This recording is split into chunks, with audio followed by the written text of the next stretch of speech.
আজকের রেসিপি চানার হালুয়া। আর এটা সাধারণত আমরা শবে বরাতের সময় রান্না করে থাকি। এটা আলো চালের আটা দিয়ে, মানে চালের আটা দিয়ে যে রুটি তৈরি হয় সেই রুটি দিয়েই হালুয়া খেতে কিন্তু দারুণ টেস্টি লাগে। এইভাবে বরফি টাইপের করে কেটেও খেতে পারেন, আবার রান্না করার পর যেমন নর্মাল রান্না করা হালুয়া হয় সেরকমভাবেও রুটি দিয়ে খেতে খুব ভালো লাগে। তো আমি 350 গ্রাম ডালকে আগে থাকতে ভিজিয়ে রেখেছিলাম। প্রায় 3 থেকে 4 ঘন্টা ভিজিয়ে রাখার পর ডালগুলো খুব ভালোভাবে ভিজে গেছে। এরপর পানিটা ফেলে দিয়ে ভালোভাবে ধুয়ে আমি এটাকে সেদ্ধ করে নেব একটা কুকারে দিয়ে। তো কুকারে দেওয়ার পর এতে আমি 2 কাপ মাত্র পানি দেব, কারণ ডালগুলো যেহেতু ভিজে আছে সেদ্ধ করতে খুব বেশি পানি লাগবে না। আর ডালটা কিন্তু একদম ভিজিয়ে রেখে তারপরেই রান্নাটা করতে হবে। ডাইরেক্ট ডালকে কুকারে সিটি দিয়ে সেদ্ধ করলে কিন্তু সে হালুয়ার টেস্ট একদমই ভালো হবে না। তো 2টো সিটি পড়ে গেলে আমি কুকারটা নামিয়ে নেব, মানে গ্যাসের ফ্লেম অফ করে দিয়ে কুকারটা নামিয়ে নিলাম।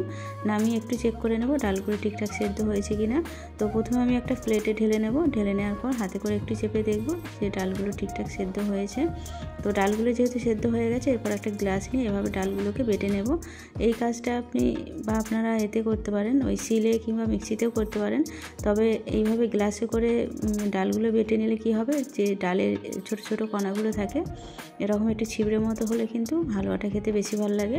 আর মিক্সিতে দিলে একদম মিহি হয়ে গেলে সেই হালুয়াটা খেতে কিন্তু অতটা ভালো লাগে না।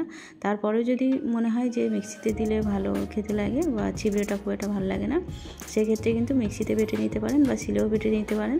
তো বাটাটা আমার হয়ে গেছে। এরপর কড়াতে 2 চামচ সাদা তেল আর 2 চামচ ঘি দিয়ে দিলাম। গ্যাসের ফ্লেমটা একদম লো করে দিয়ে ঘিটাকে খুব ভালোভাবে তেলের সঙ্গে মিশিয়ে নেব। যখন ঘিটা খুব ভালোভাবে তেলের সঙ্গে মিশে গিয়ে গলে যাবে, তারপরে এতে ওই বেটে রাখা ডালটা দিয়ে দেবো।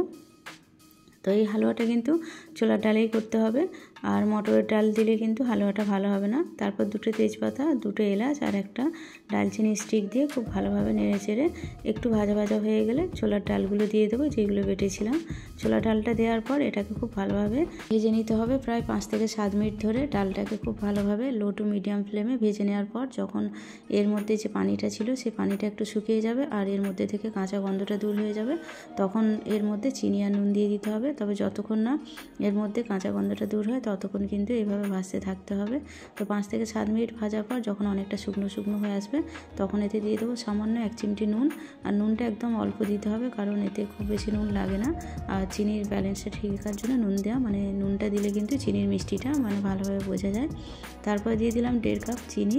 আর চিনির পরিমাণটা আমি 1.5 কাপ দিয়েছি।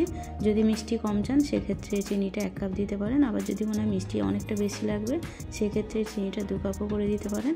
তবে 1.5 কাপ চিনি যথেষ্ট। চিনিটা দিয়ে খুব ভালোভাবে নেড়ে চেড়ে নিতে হবে, আর চিনিটা যতক্ষণ না গলে যায় ততক্ষণ কিন্তু নাড়তে থাকতে হবে। আর এতে দিয়ে দিলাম ভিজিয়ে রাখা কিশমিশ আর কাঠবাদাম, 5টা করে দিয়েছি। কাজু থাকলে কাজুও দিতে পারেন, তো আমার কাছে কাজু ছিল না। আর আপনাদের পছন্দ মতো ড্রাই ফ্রুটস এতে দিতে পারেন। তো আমি সব কিছু উপকরণ ভালোভাবে মিশিয়ে নেওয়ার পর চিনিটা যখন গলে ভালোভাবে মিশে যাবে, তখন দেখবেন এর কালারটা চেঞ্জ হয়ে গিয়ে হলদে টাইপের হয়ে গেছে আর খুব সুন্দর একটা স্মেল বের হচ্ছে। তখন বুঝে নিতে হবে কিন্তু হালুয়াটা রেডি হয়ে গেছে। এরপর গ্যাসের ফ্লেম অফ করে এটা নামিয়ে একটা প্লেটে তুলে নেব। আর সামান্য একটু ঘি লাগিয়ে দিলাম প্লেটটায়, যেহেতু এটা আমি বরফি টাইপের কাটবো তার জন্য ঘি লাগিয়েছি। আর যদি মনে হয় বরফি টাইপের ডিজাইন করবো না, এরকম অবস্থাতেই মানে পরিবেশন করব, সেক্ষেত্রে কিন্তু ঘি লাগাবার দরকার নেই। যে কোনো প্লেটে দিয়ে এটা সার্ভ করতে পারেন।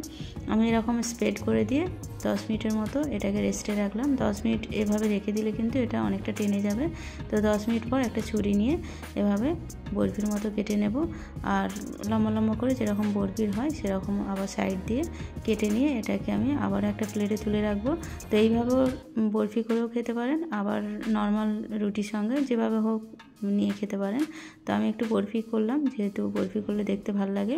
ওপর থেকে একটু কাঠবাদাম আর একটু চেরি দিয়ে সাজিয়ে নিলাম, সাজিয়ে একটা প্লেটে নিয়ে নিলাম। দেখুন দেখতে কতটা সুন্দর লাগছে, আর খেতেও কিন্তু দারুণ টেস্টিও হয়। তো রেসিপিটা ভালো লাগলে প্লিজ একটা লাইক করে দেবেন, আর রেসিপিটা দেখার জন্য সবাইকে অসংখ্য ধন্যবাদ।